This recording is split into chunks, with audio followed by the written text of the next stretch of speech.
الحمد لله وكفى وسلام على عباده الذين اصطفى أما بعد أعوذ بالله من الشيطان الرجيم بسم الله الرحمن الرحيم إن أول بيت وضع للناس للذي بمكة مباركا وهدى للعالمين فيه آيات بينات مقام إبراهيم ومن دخله كان آمنا ولله على الناس حج البيت من استطاع إليه سبيلا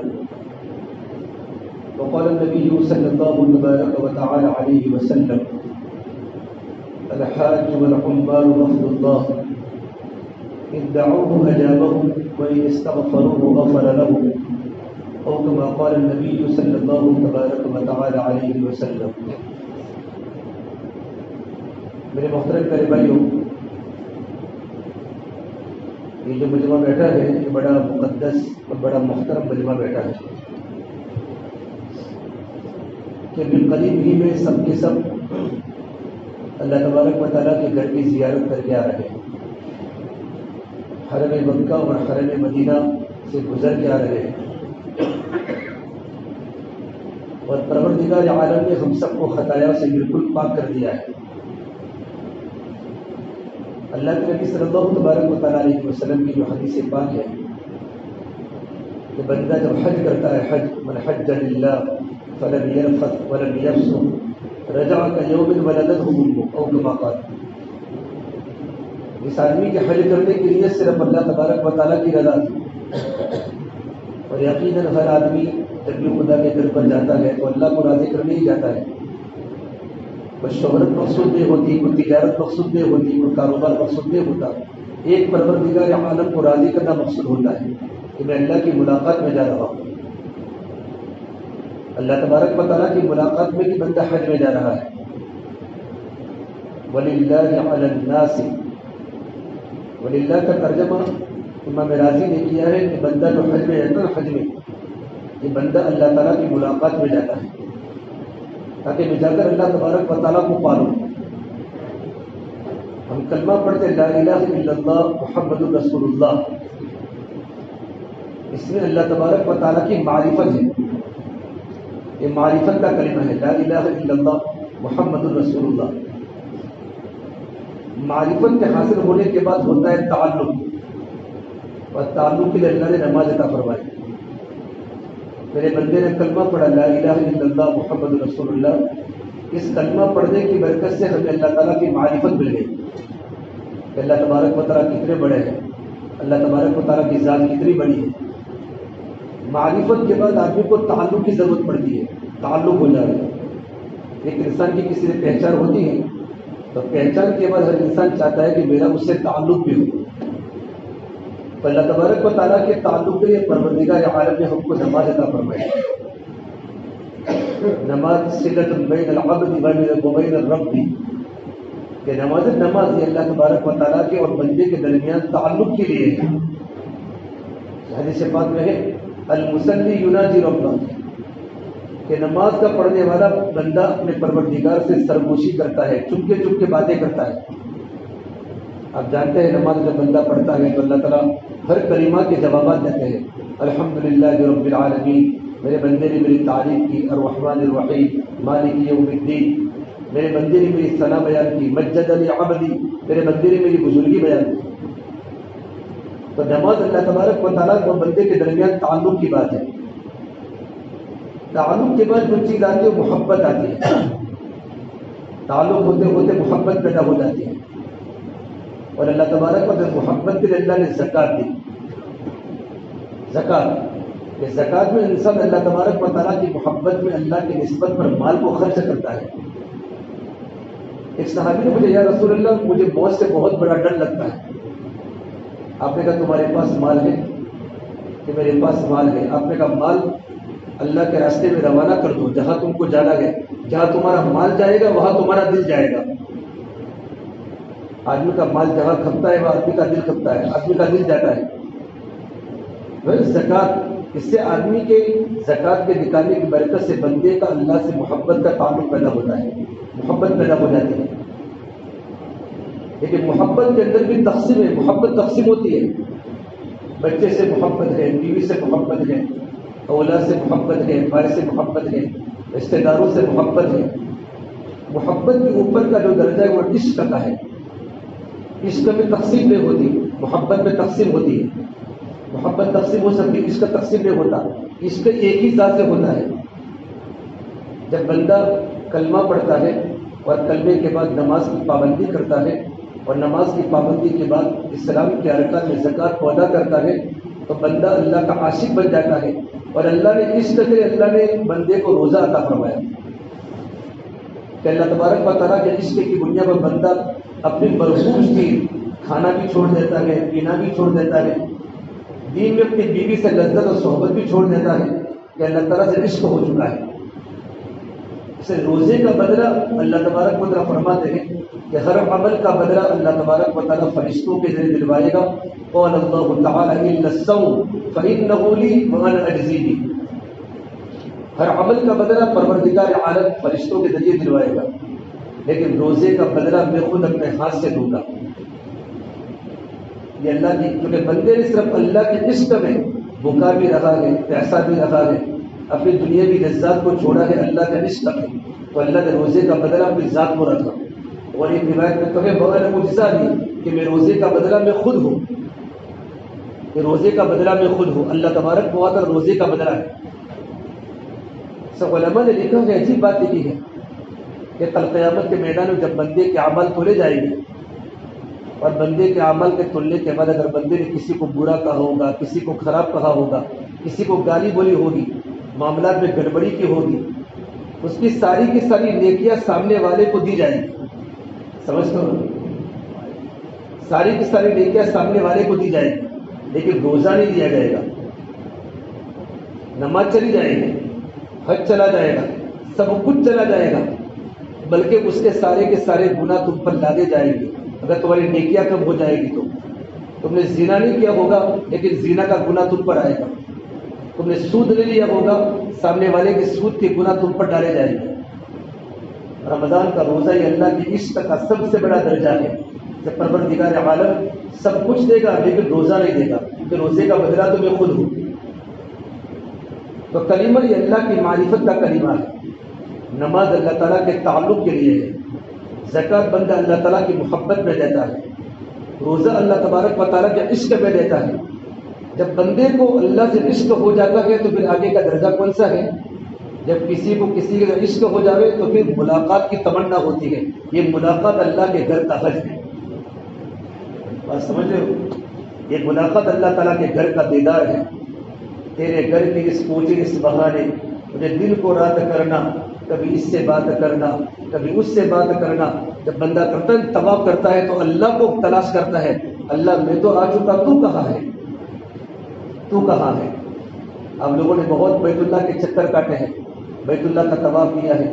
ایک یمنی عرب مجھے ملا باب عبدالعزیز پر، وہ جیسے اندر انٹر ہوا بوڑھے میاں تھے، اور انٹر ہونے کے پہلے اس نے جو اللہ کے سامنے جو رویا ہے اللہ کی محبت میں، یہ اللہ میری ہڈیاں ٹوٹ گئی ہے، میری کمر جھک گئی ہے، میرے سر کے بال سفید ہو چکے ہیں.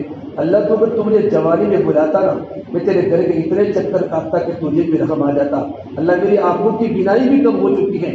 محبت میں اس نے عربی میں اتنے اشعار پڑھے کہ سارے کے سارے وہاں شرطی پولیس والے اشعار کو پڑھ کر سن کر رونے لگے. تیرے کوچے اس بہانے مجھے دل کو رات کرنا، کبھی اس سے بات کرنا، کبھی اس سے بات کرنا. یہ اللہ کے گھر کا چکر، یہ اللہ کی محبت کے لیے اور اللہ کو پانے کے لیے حج ہے. ہمارا سارا مجمع الحمدللہ اکثر اللہ کے گھر کو دیکھ کر آئے، اللہ کے گھر کا طواف بھی کیا، بیت اللہ کی زیارت بھی کی، حجر اسود کے بوسے بھی لیے، ملتزم پر چمٹ چمٹ کے بھی روئے، مزاج رحمت کے نیچے آپ نے دعائیں بھی کی، حتیم کے چکر بھی کاٹے، رکن یمانی پر آپ نے دعا فرمائی. اللہم انی اسألک العفو والعافیہ ربنا آتنا فی الدنیا حسنہ وفی الآخرۃ حسنہ وقنا عذاب النار وادخلنا الجنۃ مع الابرار یا عزیز یا غفار یا رب العالمین. اب پڑھتے پڑھتے حجر اسود کی طرف جا رہے تھے، آدمی دعا کر رہے تھے، 70 ملک 70 فرشتے آپ کی دعا پر آمین کہہ رہے تھے.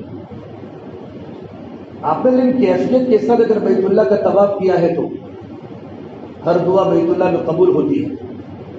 آپ نے حج کے موقع پر مینا میں گئے اور مینا میں اپنے اللہ کے سامنے روئے، اللہ کے سامنے تڑپے پھر میدان عرفات میں آپ اللہ کے سامنے روئے، اور میدان عرفات کا وہ منظر چکیے میدان، آپ نے کتنے ایسے نوجوان تھے جو عرفات کے میدان میں نے خود اپنے آنکھوں سے دیکھا، بالکل تپتے ہوئے صحرا میں اور تپتی ہوئی ریت میں کھڑے ہو کر گھنٹوں گھنٹوں اللہ کے سامنے رو رہے تھے، اور کچھ حضرات عرفات کے خیمے میں لڑ بھی رہے تھے کھانے کے لیے پینے کے لیے۔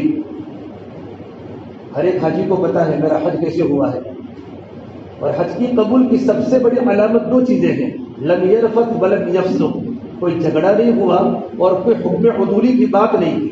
اللہ کے لیے حج کرنے کے بعد یہ دو شرطیں ہیں، جب بندہ اس طریقے پر حج کرتا ہے، رجع کیوم ولدتہ امہ، ایسا گناہوں سے پاک صاف ہو جاتا ہے جیسے آج ہی اس کی ماں نے اس کو جلا ہو۔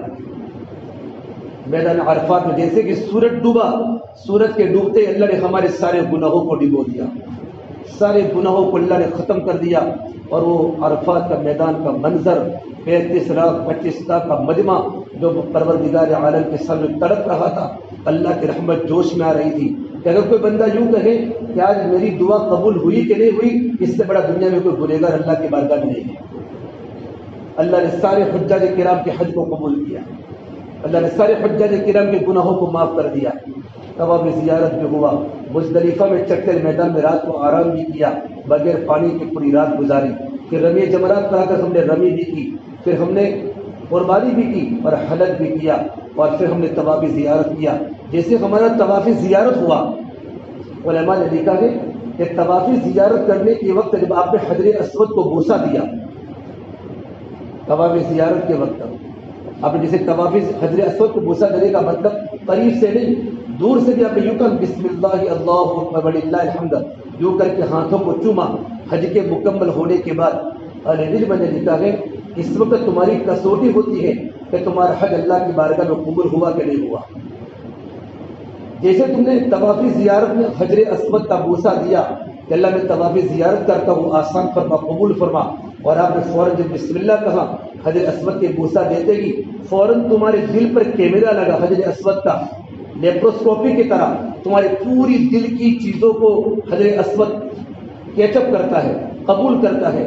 علم نے لکھا ہے اگر طواف زیارت کے بعد اگر بندے کی فطرت میں اگر خوبی ہوتی ہے تو حج کے بعد انسان کی زندگی پوری پلٹ جاتی ہے۔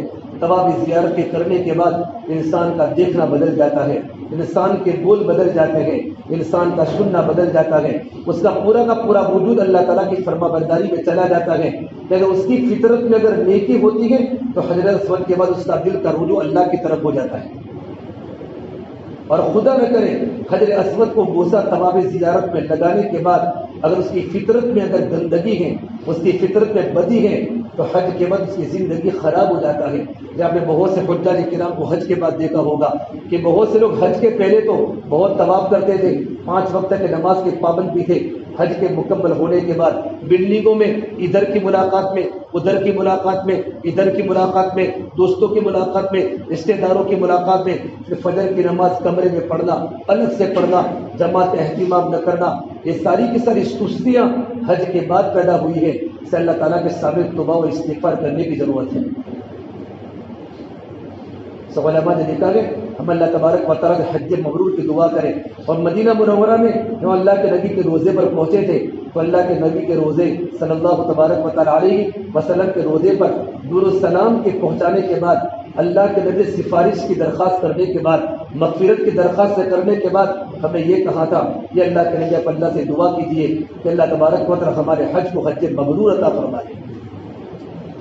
حج مبرور کا بدلہ کیا ہے؟ متفق علیہ روایت ہے الحج المبرور لیس له جزاء الا الجنہ، حج مبرور کی علامت ہے حج مبرور کا بدلہ جنت کے سوا کچھ نہیں۔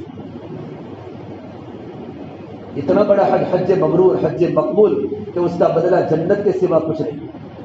لیکن ہم اللہ تعالیٰ سے دعا کریں پروردگار عالم ابھی حج میں آنے کے بعد بھی بار بار اللہ سے دعا کریں۔ 20 ربیع الاول تک حاجی کی دعا قبول ہوتی ہے۔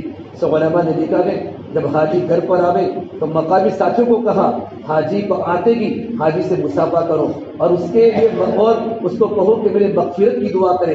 حاجی اپنے لیے دعا کرتا ہے، اللہ اس کی دعا کو قبول کرتا ہے، اس کے بارے میں مغفرت کی دعا کرتا ہے، پروردگار عالم اس کی بھی دعا قبول کرتا ہے۔ فرمان اللہ کے نبی صلی اللہ تبارک و تعالیٰ علیہ وسلم نے الحاج والعمار وفد اللہ، کہ حج کرنے والا مجمع اور عمرہ کرنے والا مجمع یہ اللہ تبارک و تعالیٰ کا وفد ہوتا ہے، یہ اللہ تعالیٰ کی جماعت ہے، یہ اللہ تعالیٰ کا گروہ ہے۔ ان دعوہ اجابہم، اگر وہ کوئی دعا کرتا ہے پروردگار عالم اس کی دعا کو قبول کرتا ہے۔ وَإِنِ اسْتَغْفَرُوهُ غَفَرَ لَهُمْ، اگر وہ گناہوں سے استغفار کرتا ہے پروردگار عالم کے سامنے اللہ اس کے گناہوں کو معاف کرتا ہے۔ حاجی اپنی مغفرت کی تو دعا کرتا ہے، لیکن جس کے بارے میں بھی دعا کرے گا پروردگار عالم اس کی بھی مغفرت کرے گا۔ اتنا بڑا محترم مجمع ہے۔ حج مبرور کی علامت کیا ہے؟ علماء نے حج مبرور کی علامت لکھی ہے۔ اس طرح ایمان اپنے علامتوں سے پہچانا جاتا ہے، حج کی بھی علامتیں ہیں کہ ہمارا حج اللہ کی بارگاہ میں مبرور ہوا کہ نہیں ہوا۔ مولانا قاسم تنانوی رحمۃ اللہ لکھا ہے حج مبرور کی پہلی علامت یہ ہے کہ انسان کو حج میں سے واپس آنے کے بعد آدمی کی پوری زندگی چینج ہو جائے، آدمی کی زندگی میں تبدیلی آ جائے، آدمی کی زندگی میں نمایاں فرق ہو جائے، اس کا دل کا رجوع اللہ کی طرف ہو جائے، اعمال صالحہ کی پابندی آ جائے، اس کا رونا بڑھ جائے، اس کی عبادت میں اس کو لذت آنے لگے، اعمال میں کثرت پیدا ہو جائے۔ اللہ کے نبی صلی اللہ تبارک و تعالیٰ علیہ وسلم نے اس شہر میں بڑی قربانی دی ہے، نبی والی فکریں زندہ ہو جائے، نبی والا غم زندہ ہو جائے۔ حج کے پہلے کی جو زندگی ہماری تھی، پہلے نمازوں میں سستی تھی، اعمال میں کمزوری تھی، قرآن کی تلاوت کی پابندی نہ تھی، ذکر میں کمی تھی، حج کے ہونے کے بعد اب اللہ نے بالکل پاک اور صاف کر دیا ہے۔ اللہ کی محبت ہمارے دلوں میں آئی ہے، اللہ کی رحمت کے سائے میں ہم نے پورا حج کیا ہے، ہماری پوری زندگی چینج ہو جاوے، ہماری زندگی میں تبدیلی آ جاوے، اور آگے لکھا ہے ہماری مزاج میں نرمی پیدا ہو جاوے۔ گھر پر آنے کے بعد ہمارے بچے یوں کہیں ابا تم تو بہت نرم بن کے آئے ہو، امی تم تو بہت نرم بن کے آئی ہو، ہمارا مزاج میں نرمی پیدا ہو جائے، ہمارے طور و طریق، ہمارے رشتے دار جب ہم سے مصافحہ کریں، ہمارے گھر پر آوے، ہماری زندگی کو دیکھ کر ان کے دل میں داعیہ پیدا ہو جائے کہ کیسے لوگ ہیں۔ اللہ کے گھر کو دیکھنے کے بعد جب ان کی زندگی بدل گئی، ان کا سلوک بدل گیا، ان کے طور و طریق بدل گئے، ان کی زندگی میں محبت آ گئی، حقوق کو ادا کرنے والے بن گئے، رشتے داروں کے ساتھ اچھا برتاؤ کرنے والے بن گئے، ان کے مزاج میں تبدیلی آ گئی، تو حج کرنے کے بعد میرے بھائیو حج مبرور کی پہلی علامت ہے کہ ہماری زندگی چینج ہو جائے، ہماری زندگی میں نمایاں فرق آ جائے۔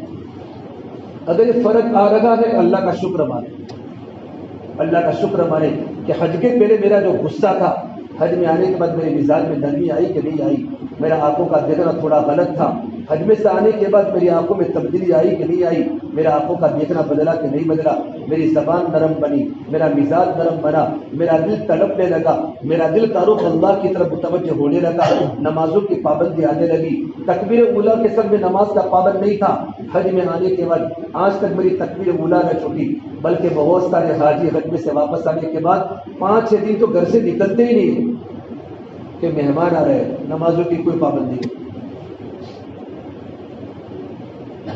اس کے لیے ہماری زبان پر حاجی کا لفظ نہ ہو، حاجی حاجی حاجی، اب سمجھ میں، بس پروردگار عالم اللہ ہمارے حج کو قبول کر دے۔ دیکھو نماز پڑھنے والے کو کوئی نمازی کہتا ہے کہ نمازی صاحب نمازی صاحب نمازی صاحب، کوئی نہیں کہتا۔ اسے کبھی ہمارے ذہن میں یہ بات پیدا نہ ہو کہ لوگ ہمیں حاجی کہیں۔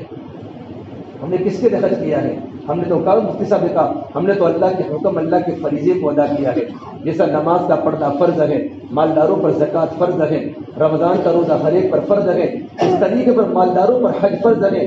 ہم نے اللہ کے حکم کو پورا کیا ہے، لیکن حج ایک ایسی عبادت ہے کہ بندہ گناہوں سے بالکل پاک اور صاف ہو جاتا ہے۔ اور حج مبرور کی دوسری علامت علماء نے لکھی ہے کہ حج کے کرنے کے بعد انسان کو بار بار جانے کا شوق پیدا ہو جائے۔ انسان کبھی کبھی رات کو تڑپے، وہ مینا کے خیمے اور وہ عرفات کا میدان اور وہ مزدلفہ کے چکر میدان اور وہ صفا مروہ کی سعی اور وہ طواف زیارت اور وہ رمی جمرات کی رمی اور وہاں کی مدینہ منورہ کی گلیاں اور وہ اللہ کے نبی کا روزہ اور وہ مسجد نبوی اور وہ ریاض الجنہ کی نمازیں، وہ سارا یاد کر کے آدمی کے دل میں شوق پیدا ہوئے اور بار بار اللہ سے دعا کرے، اے پروردگار عالم تو مجھے دوبارہ حرم مکہ میں پہنچا دے، حرم مدینہ میں پہنچا دے۔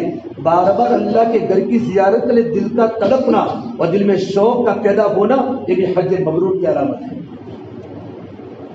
ہمارا دل کا داعیہ پیدا ہوتا ہے کہ بار بار تیرے گھر پر جاؤ۔ بہت سے مجمع کو وہاں سے آنے کے بعد دل نہیں لگتا، اور دل لگنا بھی نہیں چاہے، وہ جگہ یہ ایسی مقدس ہے، بڑی بابرکت ہے، لیکن قدر یہاں آنے کے بعد ہوتی ہے۔ وہاں تو 42 دن لوگوں کو زیادہ پڑتے ہیں، بہت سے لوگ بلڈنگوں میں ٹوٹل، بچوں کو تو دیکھنا تھا نا، بچے تو یہاں بھی دیکھ لیے، میاں اور بیوی غیر محرم سامنے دیکھ رہے ہیں اور بیٹھے بیٹھے ویڈیو کالنگ پر باتیں ہو رہی ہیں۔ میں بہت ساری بلڈنگوں میں آیا تھا، آپ کو پتہ بھی ہے، آپ نے دیکھا بھی ہوگا، ملاقات بھی ہوئی ہوگی، یہی چیزیں تھی۔ ہر بلڈنگ کے آگے میاں بیوی بیٹھے ہیں، سامنے غیر محرم بیٹھے ہیں، کوئی پردہ نہیں، کوئی کچھ بھی نہیں، ویڈیو کالنگ پر ابا سے غیر محرم سے بات۔ ہم حج میں آئے ہیں، سمجھداری جب ایسا فرماتے ہیں نا، دنیا کی جہالت کو دیکھنا ہو تو حج میں دیکھ لو، ساری جہالت آپ کو وہاں دکھے گی۔ اس لیے ہمارے بڑے حج کے پہلے کی پوری محنت بتاتے ہیں کہ تم حج کو سیکھ کر جاؤ، وہاں تمہیں بلڈنگ میں کیسے رہنا ہے، اپنی بیوی کو کیسے رکھنا ہے، پردہ کیسے کرنا ہے، نمازوں کی پابندی کیسے کرنا ہے۔ حرم کی ایک نیکی 1,00,000 کے برابر تھی، آپ نے 1 ریال صدقہ کیا، 1 ریال، کتنا؟ 1 ریال انڈیا کے کتنے ہیں؟ 23 روپے یا 24 روپے ہوئے۔ حرم کی ایک نیکی کتنی؟ 1,00,000 کے برابر۔ 1 ریال خرچہ کیا نا، 23 لاکھ روپیہ خرچہ کرنے کا آپ کو ثواب ملا ہے، صدقہ کرنے کا۔ بہت سارے حاجی ہوں گے جنہوں نے ریال کو لٹایا ہوگا، 1 ریال کے صدقہ کرنے پر 23 لاکھ روپے صدقہ کرنے کا ثواب وہاں حجاج کو ملتا تھا۔ اتنی بڑی نیکیاں، حرم کی ایک نیکی 1,00,000 کے برابر، وہاں کا ایک روزہ، وہاں کا ایک طواف، وہاں کا ایک سبحان اللہ، الحمدللہ، لا الہ الا اللہ، اللہ اکبر۔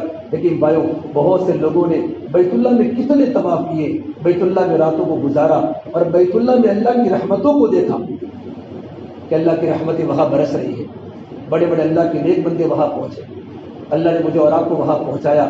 ہم نے جتنا بھی کیا بس پروردگار عالم ہمیں قبول فرما دے، ہمیں قبول فرما دے، اللہ تعالیٰ ہماری کمیوں اور کوتاہیوں کو معاف فرما دے۔ لیکن میرے بھائیوں، واپس آنے کے بعد ہماری زندگی میں تبدیلی آ گئی۔ وہی مکہ المکرمہ، آپ نے وہ صفا پہاڑی دیکھی ہوگی، جب آپ نے صفا مروہ کی سعی کی ہے، بار بار کی ہے، آپ نے عمرے کے وقت بھی کی، طواف زیارت کے وقت بھی کی، آپ نے بہت سے عمرے کیے ہوں گے، 3 یا 4 تو کیے ہوں گے، صفا مروہ کی آپ نے سعی کی۔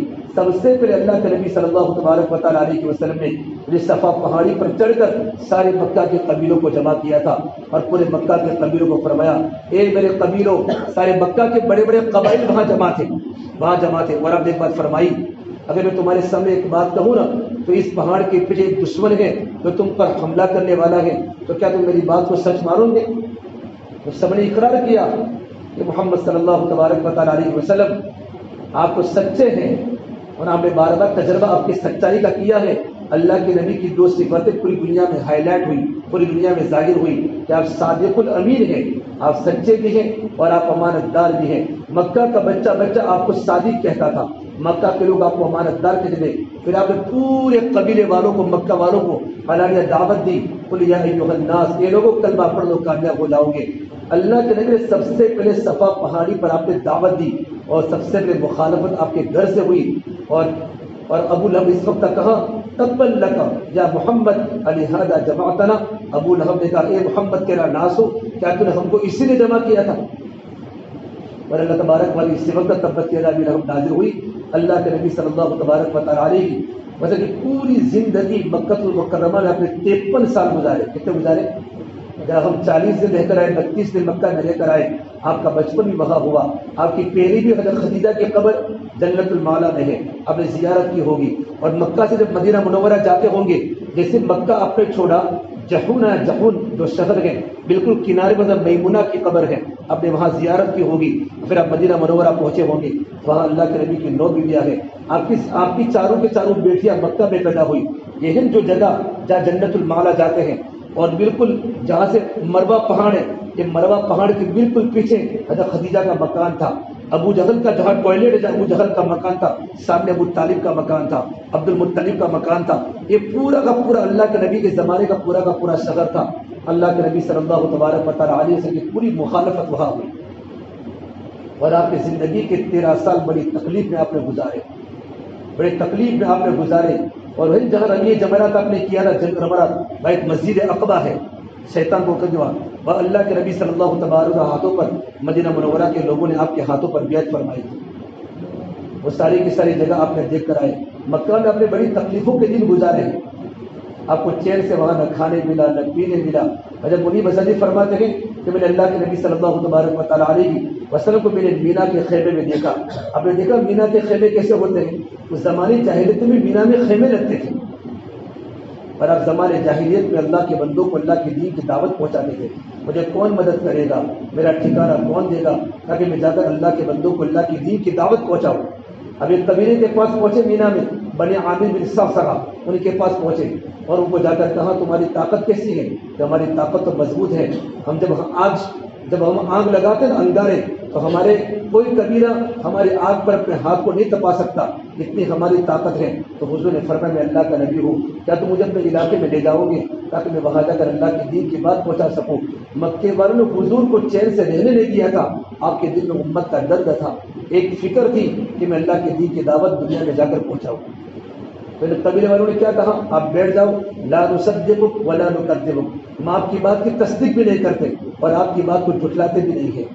حضور کو وہاں بٹھایا. آپ کو بڑی تمنا تھی کہ یہ قبیلے والے جب اپنے وطن میں لوٹیں گے مجھے اپنے ساتھ لے جائیں گے تاکہ میں وہاں جا کر اللہ کے بندوں کو اللہ کے دین کی دعوت پہنچاؤں. اس قبیلے کا سردار آیا, بجلہ ابن قیس القشیری آیا, پوچھا من ھذا, یہ کون بیٹھا ہے تمہارے پاس؟ کہ وہ یوں کہہ رہے کہ میں اللہ کا نبی ہوں محمد صلی اللہ علیہ وسلم, اور ہم کو یوں کہا کہ تم مجھے اپنے قبیلے میں لے جاؤ تاکہ میں وہاں جا کر اللہ کے بندوں کو اللہ کی دین کی دعوت پہنچاؤں. تو تم نے کیا کیا کہ ہم نے ان کو ٹھہرا دیا ہے لیکن ہم ان کی بات کی تصدیق بھی نہیں کرتے, ان کی بات کی تکذیب بھی نہیں کرتے. پھر اللہ کے نبی کے سامنے کھڑے ہو کر اس نے کیا کہا, یہاں سے چلا جا محمد, اٹھ جا یہاں سے. اگر میری قوم مجھے تجھے پناہ نہ دیتی لقتلت شر قتلۃ, میں تجھے بری طرح قتل کر دیتا. یہ اللہ کے نبی کو مینا میں اتنی تکلیف پڑی ہے. آگے کتاب میں لکھا ہے, صحابہ میں لکھا ہے.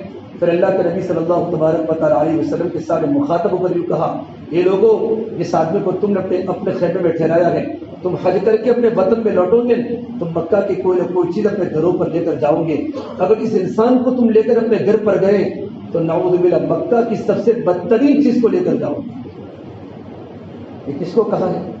یہ اللہ کے نبی صلی اللہ تبارک و تعالیٰ علیہ وسلم کو فرمایا. کہا محمد اٹھ جا یہاں سے. اللہ کے نبی بالکل غم کے مارے اپنی چادر کو اپنے کندھے پر ڈال کر کھڑے ہو گئے. جیسے اونٹنی پر بیٹھے, اس نالائق نے اونٹنی کے پیر پر کوچے مارے, یوں کر کے نیزہ مارا, اونٹنی بد کی, اللہ کے نبی گر پڑے اور آپ کے رخسار پر خون آنے لگا. یہ آپ کی مکی زندگی کی تکلیف ہے. تھوڑی سی بلڈنگ میں تکلیف پہنچی, ہو گیا. سب علماء فرماتے ہیں حج میں سے واپس آنے کے بعد کسی کو حج کی تکلیف بجائے مت کرو.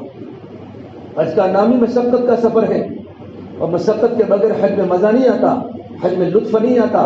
اللہ کی ملاقات بغیر مجاہدے کے نہیں ملتی, اللہ کا تعلق بغیر مجاہدے کے نہیں ملتا. ہم نے اللہ کے نبی کی سیرت کو پڑھا نہیں, اللہ کے نبی کی لائف نہیں پڑھی, اللہ کے نبی کی مکی زندگی ہم نے نہیں پڑھی کہ میرے آقا نے کیسے زندگی کو گزارا. یہی منیب ازلی فرماتے ہیں کہ میں مینا کے خیمے کے اندر بیٹھا ہوا تھا. آپ صلی اللہ تبارک و تعالیٰ علیہ وسلم حضرت عباس کو لے کر آپ مینا کے خیمے میں گھومتے ایک قبیلے کے پاس پہنچے اور ان کو جا کر آپ نے اللہ کے دین کی دعوت دی. تو خیمے والے باہر نکلے اور اللہ کے نبی کے چہرے پر تھوکے. فمنہم من تفل فی وجہہ, اللہ کے نبی کے چہرے پر تھوکے. آپ دوسرے خیمے میں گئے تو لوگوں نے میرے نبی کے چہرے پر مٹی ڈالی. ومنہم من حصى علیہ التراب, اللہ کے نبی کے چہرے پر مٹی ڈالی. آگے حضور گئے تو لوگوں نے اللہ کے نبی کو گالیاں بولی. حتیٰ انتصف النہار, جہاں تک کہ زوال کا وقت ہو چکا مینا میں. اب فجر کے بعد سے ملاقاتوں میں کوئی آپ کی بات نہیں سنتا. کوئی تھوک رہا ہے, کوئی نبی پر مٹی ڈال رہا ہے, گالیاں میرے نبی کو بولی جا رہی ہیں. آپ جب گھر پر واپس آئے نا, اپنے گھر پر واپس آئے, آپ کے چہرے پر تھوک بھی تھا, آپ کے چہرے پر درد و غبار بھی تھا, اور گالیاں سن کر میرے نبی کا دل ٹوٹ چکا تھا.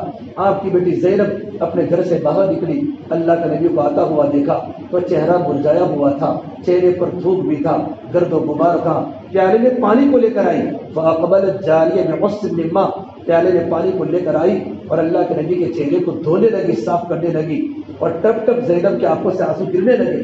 تو میرے نبی نے فرمایا زینب تم مت رو, اللہ تعالیٰ تیرے ابا کے آسمانوں پر حفاظت کر رہا ہے. یہ میرے نبی کی پوری مکی زندگی ہے. الحمدللہ 32 دن میں بہت کچھ وہاں دیکھنے کا موقع ملا. اور یہ عبرت کے مقام مکۃ المکرمہ میں ہے. اگر حاجی اگر اللہ کے وہاں حج کرتا ہے, آدمی کی زندگی وہاں مکہ جانے کے بعد تبدیل ہو جاتی ہے.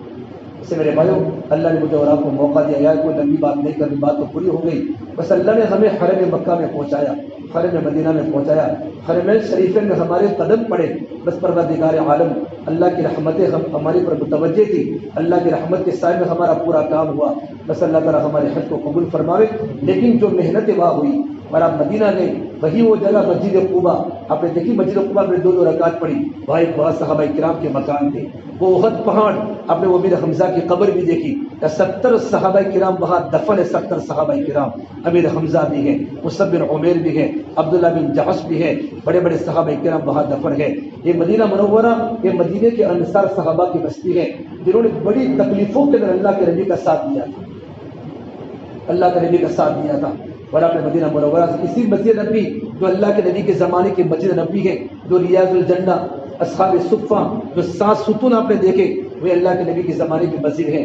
آپ نے وہیں سے بیٹھ کر پوری دنیا میں اللہ کے دین کی دعوت پھیلائی اور پوری دنیا میں اسلام کا جھنڈا لہرایا، اور صحابہ کی جماعت آپ نے وہاں سے روانہ فرمائی۔ آپ نے بدر بھی گئے ہوں گے، اور بدر کا قبرستان کی آپ نے زیارت کی ہوگی، اور 14 صحابہ کرام کی تختی رکھی ہوئی ہے، وہ اللہ کے نبی کے چچا کے بیٹے عبیدہ بن حارث بھی وہاں سوئے ہوئے ہیں۔ وہ عجیب مکہ اور مدینہ منورہ کے بے مناظر آپ دیکھ کر آئے ہیں، اگر آپ کسی عام انسان کے سامنے اگر وہاں کے منظر کو بیان کریں تو مقام انسان تو رو پڑے جنہوں نے مکہ کو دیکھا نہیں۔ اللہ تعالیٰ مجھے اور آپ کو دوبارہ بار بار اللہ اس کے گھر کی زیارت عطا فرمائے۔ اس سے میرے بھائی ارادہ کریں انشاءاللہ کہ مقام پر آنے کے بعد اپنی زندگی کو بدل کر، اپنی زندگی اپنے مزاج کو بھی بدلنا ہے، اور اپنے دل کا رخ اللہ کی طرف متوجہ ہو کر اپنے ایمان کو مضبوط بنانا ہے۔ ابھی دعائیں 20 ربیع الاول تک حاجی کی دعا قبول ہوتی ہے۔ سب سے پہلے ہم کیا مانگے اللہ سے؟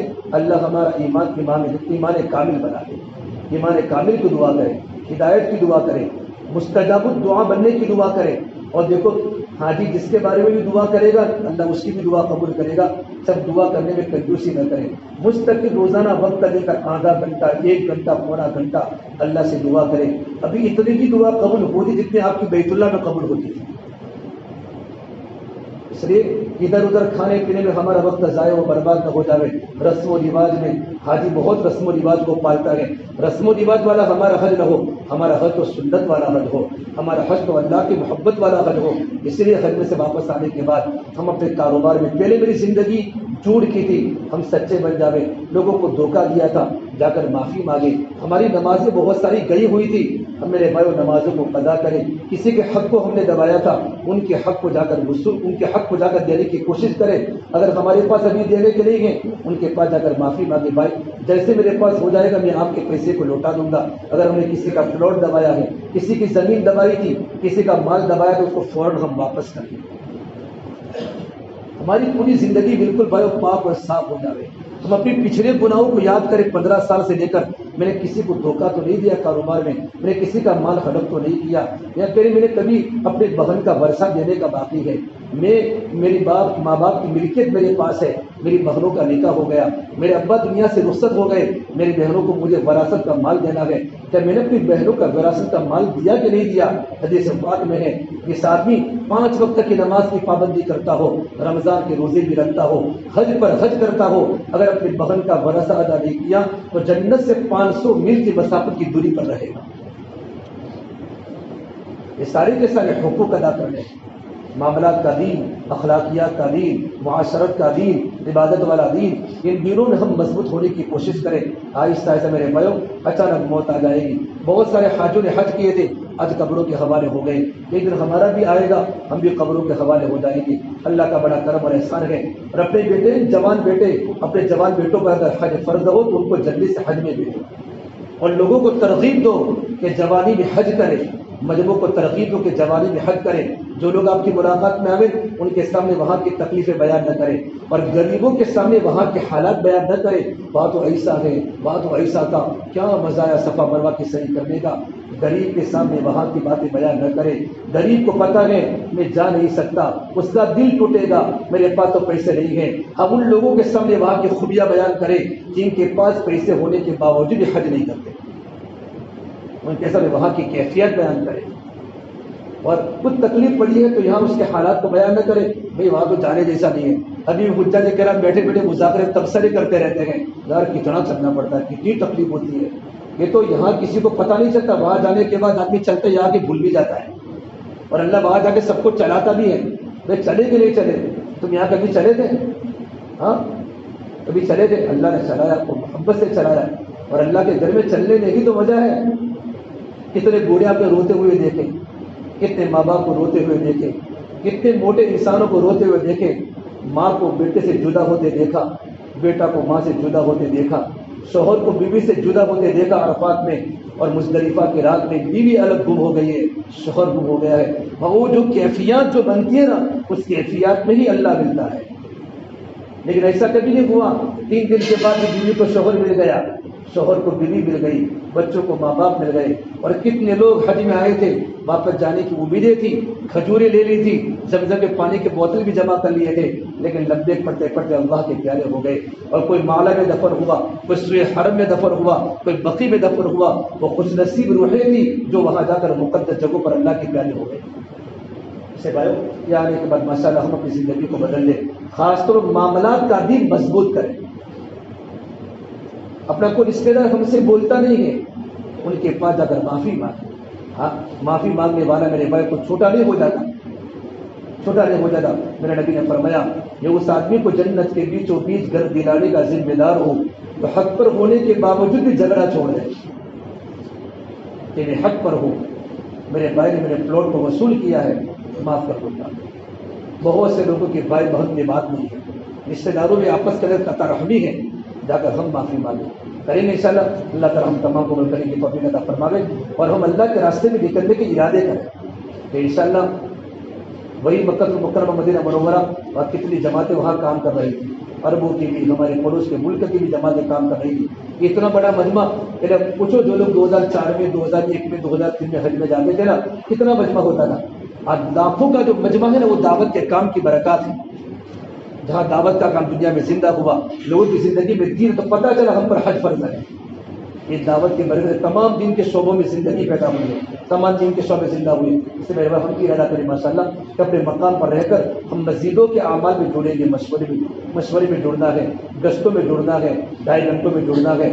اپنی مسجد کی تعلیم میں پابندی سے بیٹھے، جمعہ کے بیانات میں جلدی سے آوے، اپنے گھروں کے اندر تعلیم شروع کریں. اپنے گھر میں تعلیم کا حلقہ پہلے نہیں لگتا تھا، حج میں آنے کے بعد فکر آئی اپنے گھر میں تعلیم شروع کریں. اپنے بچوں کی دینی تربیت میں سب سے اہم نسخہ جو ہے وہ گھروں کی تعلیم. گھروں کی تعلیم کی برکت سے اللہ تبارک و تعالیٰ ہمارے گھر سے شیاطین کو دور کرے گا. سارے باطل کے آنے کے راستے گھروں کے اندر ہے. آج گھروں میں بہت سا باطل ہے، باہر کا ماحول بہت گندا ہے. ہمارے بچے کالج پڑھتے ہیں، یہ پڑھتے ہیں، ساری باطل باتیں ہمارے گھر میں آتی ہیں. الحمدللہ اگر گھر میں دین کی باتیں ہوگی، گھر میں قرآن کا حلقہ، قرآن کی تلاوت اور تعلیم کا حلقہ ہمارے گھر میں لگے گا، بچے صفات کے موٹے موٹے مظاہرے ہمارے گھر میں ہوں گے نا، تو ہمارے بچوں میں دین کا شوق پیدا ہوگا، ہمارے گھر میں اللہ کی رحمتیں متوجہ ہوگی. اور میرے ہم وقت بھی اللہ کے راستے میں لگا. ہمارا بندہ ارادہ کرے ماشاءاللہ اللہ کے راستے میں 4 مہینے لگانے کا، تو انشاءاللہ کون کو ارادہ کرتا ہے؟ ابھی تک ارادے میں چلتے ہیں، 15 سال کے بعد ابھی تک ارادے میں. پریکٹیکلی طور پر یہ دنیا ہے نا، یہ بڑے بڑے بنگلے جو ہے نا ہمارے البروج کے، کہ کہیں کے بھی جہاں آپ لوگ رہتے ہیں کبھی نہیں چھوٹیں گے. وہاں سے صرف جنازہ ہی ہمارا نکلے گا. خدا کرے موت ہماری جنت البقیع میں آوے، نماز کی حالت میں آوے. امام غزالی فرماتا ہے اللہ کے بندے، تو جس دکان میں اپنے عید کے کپڑے خریدنے گیا ہے، ہو سکتا ہے اسی دکان میں تیرے کفن کا کپڑا بھی آ چکا. تجھے پتہ نہیں اب گاڑی سفید ہو گئی. آدمی کو زیادہ جینے کی تمنا نہیں ہونی چاہیے، بلکہ مرنے کی آدمی تیاری کرے. اس لیے دنیا میں رہنا ہے کہ مرنے کی تیاری کرنے کے لیے دنیا میں جینا ہے. اور مرنے کے بعد بھائیو کوئی آپ اپنے بچے کو کتنا بھی پڑھا دو، یہ ہمارا سرکٹ کا قبرستان جوہا پورا کا قبرستان ہے، تمہارے بچے وہاں سے گزرتے ہیں، کان میں ایئر فون ہوتا ہے، گانا سنتے سنتے اور دوستوں سے بات کرتے کرتے وہاں سے گزر جاتے ہیں. ان کو پتہ ہے میرے دادا کی، میرے ابو کی قبر ہے، جن کی پسینے کی کمائی سے میں ڈاکٹر بنا، میں انجینئر بنا، آج میں بڑا سرمایہ دار بنا، میری بڑی بڑی دکانیں ہیں، میرے پاس بڑی بڑی کوٹیاں ہیں. لیکن ماں باپ کو فاتحہ پڑھنے کی بچے کو توفیق نہیں ہوئی. اس سے اپنے بچوں کو اور اپنے بچیوں کو دیندار بنانے کی فکر ہم کریں کہ ہمارے دنیا سے جانے کے بعد ہمارے بچے ہم کو احسان ثواب کریں، ورنہ موت کے بعد کوئی کسی کو یاد نہیں کرتا، کوئی کسی کو یاد نہیں کرتا. اور اللہ نے تیاری کرنے کا موقع اللہ نے مجھے اور آپ کو یہاں دیا ہے. ہم یہاں تیاری کریں، یہی تیاری ہے. اب تو اللہ نے حج کرا لیا، حج کے بعد حج اللہ نے جوانی میں کرا دیا، بہت بڑی بات ہے، اللہ نے کتنا اچھا موقع دیا، ہم بالکل بچے کی طرح پاک اور صاف ہو کر آ گئے۔ اب ہم اپنی زندگی کی نئی شروعات ہم اچھے طریقے پر کریں، انشاءاللہ کریں گے۔ اللہ تعالیٰ ہم تمام کو عمل کرنے کی توفیق عطا فرمائے۔ اللهم لك الحمد كله ولك الشكر كله ولك الخير كله، اللهم صل على سيدنا محمد وعلى ال سيدنا محمد وبارك وسلم۔ ربنا ظلمنا انفسنا وان لم تغفر لنا وترحمنا لنكونن من الخاسرين۔ اے پروردگار عالم ہم سب کو معاف فرما۔ اللہ حجاج کرام کا مجمع ہے اور حجاج سے محبت کرنے والوں کا مجمع ہے، اللہ تیرے گھر کی زیارت کر کے آئے گئے، اللہ تیرے گھر کا چکر لگا کر آئے گئے، تیری محبت دے کر آئے گئے۔ یہی مجمع مینا میں تھا، عرفات میں تھا، مزدلفہ میں تھا، رمی جمرات میں تھا، صفا مروہ کی سعی میں تھا، بیت اللہ کے طواف میں تھا، تیرے نبی کے روزے پر تھا۔ اے میرے مولا، بڑی بابر کے جگہوں پر سے مجمع آیا ہے، مولا سب کے حج کو تو قبول فرما دے، حج مبرور عطا فرما دے۔ جتنی مولا دعائیں حرم میں مانگی گئی، حرم شریفین میں ساری دعاؤں کو اپنی بارگاہ میں قبول فرما دے۔ یا اللہ موت تک جتنی بھی دعائیں کریں گے ساری دعا اپنی بارگاہ میں قبول فرما دے، بار بار تیرے گھر کی زیارت عطا فرما دے، ہمیں حج مقبول عطا فرما دے، حج مبرور عطا فرما دے۔ حج مبرور کے جو صفات ہیں، جو علامات ہیں، وہ ہماری زندگی میں پیدا فرما دے۔ یا اللہ نبی والی فکر کو لے کر ہمیں دنیا میں چلنے والا بنا دے، ہماری زندگی کو بدل دے۔ یہ حج ہماری زندگی کے بدلنے کا ذریعہ بنا دے، یہ حج ہماری زندگی کے بدلنے کا ذریعہ بنا دے، ہماری مزاج میں نرمی دے دے، زبان میں نرمی دے دے، ہمارے اخلاق کو اچھے بنا دے، ہمارے معاملات کو اچھے بنا دے، عبادات میں جان پیدا فرما دے، ہمارے معاشرت کو پاکیزہ فرما دے، موت کی تیاری کرنے کی ہم سب کو توفیق عطا فرما دے، عافیت والی دنیا دے دے، عافیت والا دین دے دے، ہم تمام کو دین کی فکروں کے ساتھ موت تک چلنے کی توفیق عطا فرما دے۔ اللہ ہماری دعا کو اپنے فضل و کرم سے پیارے حبیب محمد مصطفیٰ سرور کونین سرکار دو عالم صلی اللہ تبارک و تعالیٰ علیہ وسلم کی صدقہ توفیق ہم سب گنہگاروں کی دعاؤں کو رب العالمین اپنی بارگاہ میں قبول فرما دے۔ ربنا تقبل منا انك انت السميع العليم، وصلی اللہ تعالی علی خیر خلقہ محمد وعلى آلہ وصحبہ اجمعین برحمتک یا ارحم الراحمین۔